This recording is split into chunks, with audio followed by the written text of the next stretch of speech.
How's it going, everybody? It's Josh Inspires. Welcome back to another video. So I am kind of dumb and realized that I recorded an entire 12-minute video explaining the chapter, my predictions, and everything, and my mic wasn't on in OBS, so I didn't get to record any of it.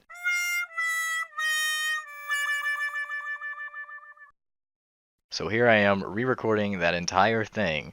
At least it'll be a little bit more condensed this time.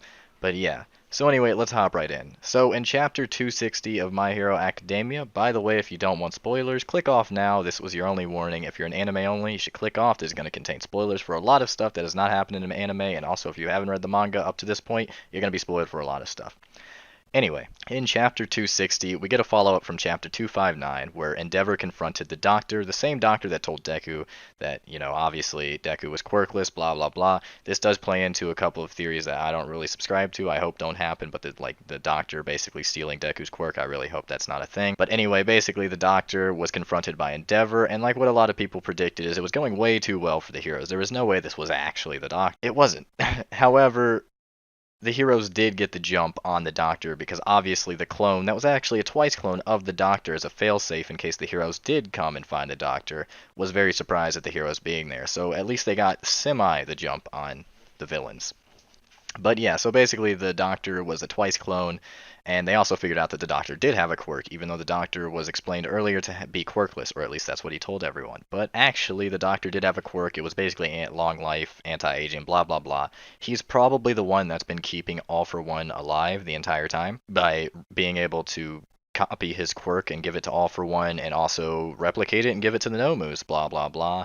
And also he's probably going to give it to Shigaraki, while Shigaraki is also in that little tank, basically 2 months away from getting all these quirks and all this power boost and blah. He's basically going to be another All for One, except probably more powerful. And yeah, so, the doctor was shown that, when Aizawa looked at him, he instantly aged. Then, all the heroes were like, he's a twice clone. Then they were like, oh, he's going to summon the Nomus. The Mirko, bunny girl, was like, yep. He summoned the Nomus, but then she breaks through one of the walls and finds that's where Shigaraki's being held alongside other Nomus that are being worked on. And then the real doctor, or what we assume is the real doctor, is like, well, oh shit. Kind of like what happened in chapter 259, where everyone confronted the doctor. The doctor was like, oh shit. Then they realized it was a twice clone, and then everyone was like, oh shit. And then now they found what we assume is the real doctor, and he's like, oh shit. And now we're like, okay, what's gonna happen? Is this another twice clone, or what's happening here? Basically, have the heroes gotten the jump on the villains or not? That's what everyone is wondering. It should be very interesting to figure out what happens. Yeah, so anyway, it was basically a straightforward chapter that followed the action of chapter 259. It should be a very, I hope that we get to see more of what happens before we cut back to the action of the Class 1A, Class 1B, UA students, and also the other pro heroes evacuating everyone, uh, and all that stuff. I hope we get more of the hospital action before we cut back to them, even though I am interested to see what happens then. Now, with this chapter, there does come the theories and speculations, which we will get into now. So, the theories and speculations of what's going to happen during this arc is, namely, that a lot of characters are probably going to come out dead or extremely injured, or we're going to see a very huge loss on the hero side, probably through the injuries or the death of certain major characters, such as All Might. All Might is probably going to die this arc. There is no confirmation on it, and we don't really know if Horikoshi is ready to pull that plug yet. However, it would make sense from a narrative perspective for All Might to die during this arc, as he was basically foreseen with Night Eye that he was going to die die by the hands of a very powerful villain in a very gruesome way, and the war arc seems like it's going to be that nitty gritty powerful villain is going to kill some people arc, because Shigaraki is probably, this war arc might go on for 2 months and give Shigaraki the chance to actually kill All Might, or possibly we might just see another strong character, maybe Gigantomachia, kill All Might, and while the 1A students have to sit there and watch. And this would be a huge blow to the hero's side, and would probably give the villains the upper hand that they already have, other than being ambushed by the heroes.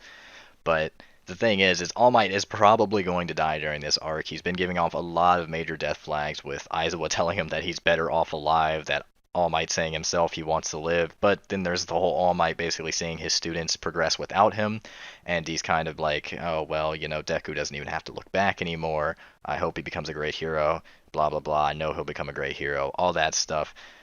All Might is basically being shown to just like he's gonna probably bite the dust this arc, probably towards the conclusion or maybe midway, but he is probably gonna bite the dust. Endeavor's also been given off some death flags with just the way that he's been having his whole character redemption. Maybe he becomes like a hero and a symbol in a different sense that Shoto can be proud of than All Might was. Maybe not the symbol of peace, but maybe like a symbol of redemption, and that maybe that could lead something into more so with the heroes and blah blah blah. Um, Endeavor might die, but he's definitely not as high up there as All Might is. And then we have Mirko. People are just saying like they hope Mirko doesn't die. Bunny Girl, she probably won't, but like at the same time, things are going quite well for her. So if she bites the dust, it'd just be like another big blow to the heroes. Then there was the whole then there's the whole Hawks and Twice thing. Now Hawks is given off major death flags for being way too deep in with the villains, way too deep in with the Paranormal Liberation Front. I hope I'm saying that right. I hope that's the PLF basically. He's in way too deep, knows way too much, and like the fact he hasn't ticked off anyone is just like way too suspicious from a narrative standpoint. He's probably gonna be outed by somebody very soon if he doesn't even, and that's just even if he doesn't end up killing Twice, which he might have to do because even Hawks himself mentioned that Twice is just way too powerful. Because during that whole My Villain Academia arc, where basically they went up against the PLF and it was the League of Villains basically getting power boosts and having quirk awakenings or blah blah blah, they all basically got major power boosts, got a major army. They basically got a lot more tools at their disposal. And Twice was basically shown to be able to do organ transplants from one of his clones and also get over his trauma and be able to create an infinite amount of clones from himself. So with all that in mind, Hawks realized this and realized that Twice is probably one of the game-changing pieces. He's far past the point of redemption in terms of switching to the hero side. And also, he's just way too powerful for any of the heroes to deal with if he's out here creating multiple Shigarakis, multiple All For Ones, multiple Gigantomachas, and multiple just everybody. There's just like... It's just basically like he's one of the game-changing pieces that like the heroes have to worry about, and Hawks realizes this, and he's probably going to be the one to kill... he's probably going to be the one to kill Twice, and if that happens, he'd obviously give up his cover, but it would be a game changer for the heroes to at least have a better chance. So that's probably something that's going to happen even if it does or doesn't happen. Hawks is he's really high up there in terms of dying this entire arc because eventually he's going to be known to be an actual hero double agent. So yeah. Then we have the speculation with maybe Deku is going to square off against Shigaraki. It's not even really a maybe, it's probably going to happen sometime during the conclusion of this arc, is that Deku is probably going to fight Shigaraki, or at least, yeah, he's just probably going to fight Shigaraki. And the thing is everyone is assuming that Deku is basically going to have the float quirk at least under control by the time he fights Shigaraki, which would make sense because the float quirk he can get from Nana through One for All would make sense as a great counter against Shigaraki, who can make the ground and everything decay. If he's in the air, Shigaraki can't touch him or even touch the ground below him. So, there's that whole thing. That's probably going to happen, and we're probably not going to see a substantial 100% power increase from Deku. At most, we'll probably see like 40%, 40 to 50%, 50% tops is at where Deku is probably going to be by the end of this arc, or at least in the final battle. Regardless, that's mostly all we really got in this chapter is the things to think about. It really just seems like the villains are probably going to come out on top with this one, and that's going to be the push for the heroes to actually do their best in a later arc when they actually stop the villains. Unless the heroes come out somehow and win, I don't really see it happening that way, but if they do, more power to them. Yeah, so that's basically all we got. All we got with this chapter. It was a pretty good chapter, as usual. A lot of stuff to think about. I can't wait to see where Horikoshi brings it. And yeah, how about you guys? if you guys have any other thoughts, be sure to leave them down in the comments. What did you think of this chapter? Any speculations, any theories you want me to talk about? Any theories you think I should know? Any theories you think I should discuss? Any character things you think will happen? Any things you want to see in this entire arc or in later chapters? It'd be nice to hear. Make sure you leave those all down in the comments. And also leave a like if you enjoyed.